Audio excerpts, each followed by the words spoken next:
speaking of bombs, this Snow White, get this Zegler video up. These movies, you got to stop making these big budget movies, by the way. You have to stop doing it. You have to stop with these big budget movies. A Hollywood Reporter just came out and said, Gen Z is no longer watching this type of entertainment. They're all watching social media creators, YouTube, whatever. Now, by the way, the Hollywood Reporter came out with that last week. They should have written that article in 2012, but they're behind. That should have came out like 2014. It came out last week. They're like, do you know that Gen Z is, they don't value this stuff. They like the internet. It's like, guys, how behind are you? But they're all invested in believing that big bloated corpse of an industry is going to continue. They have a mutual investment in it. Part of the problem is that they come up with these movies like Snow White. They ruin the movie. And then you have this bitch. I mean, these are when actors and actresses talk, you realize that they're the biggest losers in the world. Now, the reason that we can tolerate that is because we don't know that. They read words written by other people, and all of their appearances are carefully managed and choreographed. But when they go off book and they start telling us who they are, we realize they suck and we hate them. And that's what's really destroying Hollywood. Sure, there's a million reasons, but the biggest thing, these people, when just given the chance, completely fuck everything by talking. And if they would just shut their mouth, no one is asking these people to talk. No one is pleading with them for their opinions on anything. No one cares. But they feel compelled because they're watching the people on the internet talk and get a following, being authentic or being themselves or being some version of themselves or whatever. That being said, these people go, oh, I'll do that. I'll weigh in. And they make a big mess. And everybody hates it. Now let's watch Rachel Zegler here. It's just, it's cocky. It's humorless. It's everything wrong with everything. Let's watch it.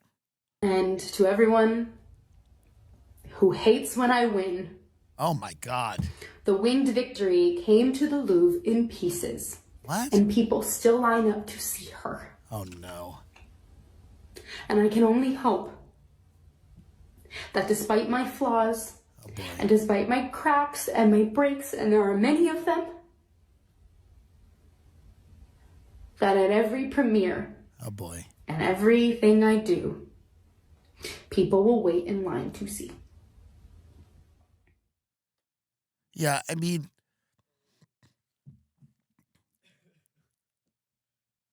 someone has to put her in a cage. Someone has to put her in a cage. I mean, there's no other way to say it. She should not be allowed out if she's going to behave like this while she has a movie out.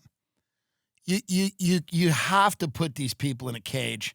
If you cannot keep your mouth shut, you have to get locked in a cage until we put a lot of money into this film. We put a lot of money into this film, and if you cannot participate in the promotional rollout, we're putting you in a cage. We're locking you in a room until you learn how to be, with all my flaws. I hope at every premiere, people buy tickets. They're all crazy. They're all psychotic. It's insane. They're all little Hitlers. Despite my flaws, I hope at every premiere. It's like, I mean, just they're always acting. They're not humans. They're not people. They must be put in a cage for their own good. For their own good. Here's the guy whose dad produced a movie. You really want to do this? Yeah, my dad, the producer of enormous piece of Disney IP with hundreds of millions of dollars on the line, had to leave his family to fly across the country to reprimand his 20-year-old employee for dragging her personal politics into the middle of promoting the movie, which he signed a multi-million-dollar contract to get paid and do publicity for. This is called adult responsibility and accountability, and her actions clearly hurt the film's box office. Free speech does not mean you're allowed to say whatever you want in your private employment without repercussions. Tens of thousands of people worked on that film, and she hijacked the conversation of her own immature desires at the risk of the cop. Blah, blah, blue. But here's the point. He's right. Shut up in the thing.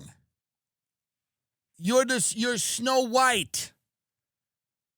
You're not going to save Gaza. I'm not saying she's wrong about everything she says. I don't know I don't care. But you're not going to do it. You're just Snow White, and it's fake. You're actually not even her. She doesn't exist. You don't have any powers to save these people who are hurting. And this idea that you need to speak up, it's not, you don't. You actually don't. You can just shut the fuck up. You can keep your mouth shut immediately. That's what I would say. I would say the movie's coming out now, and I put everyone in, I would get everyone in an office, and I would say, hi, so we spent all this movie on Snow White. We spent all this money on this movie, Snow White, and it's about to come out. And if you open your mouth at all about Gaza, okay, or about trans suicide, I'm gonna come and I'm gonna kill you. I'm gonna come to your house. I'm gonna kill you. You understand that? I'm gonna come to your house and I'll kill you. If you talk about trans kids hanging themselves or Gaza in the middle of the Snow White rollout, the production, here's what I want you to talk about.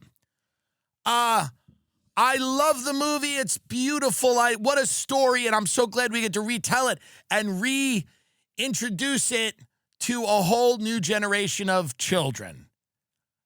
And then I know you're going to want to say more. And you're going to go, and speaking of children, and I'm going to go, shut up. Shut up. Speaking of children, shut